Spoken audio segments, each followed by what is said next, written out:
dostali k hokeju. Ty máš takú rodinnú tradíciu.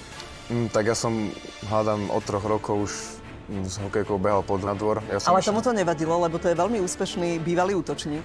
Tvoj ocino. Dá sa tak povedať.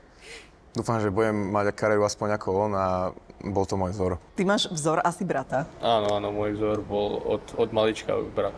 A ti radí, Šimon, ste v kontakte, komunikujete spolu? Áno, Výkony Tomášové, ale samozrejme, keď je za Veľmi to, aktívne. aj ho pochválim. Vždy vedia vypichnúť nejakú vec, čo sa dá spraviť lepšie. Ale víš, čo si myslím, že to všetci hokejoví oteckovia toto robia? Taký fanúšik. Mám ja fanúšik aj ochranca, by som povedal. Pred otcom? Áno. To funguje v mnohých hokejových rodinách, tento vzorec. Hovoril Tomáš, že si ty ten prísny a ty tá láskavá. Tak je to také rovnováhe. Tak ja si myslím, že áno, že to musím to trošku tlmiť. Tak ja do toho až tak nevidím, ako to máš do toho hokeja, ja do toho dávam skôr. To mi je akože aj jedno. Najlepšie spolu, keby ste boli To draftovaní. by bolo super. Hoci, ako si mi povedal, na izbe spolu na majstrovstvách sveta spať nebudete. Nie.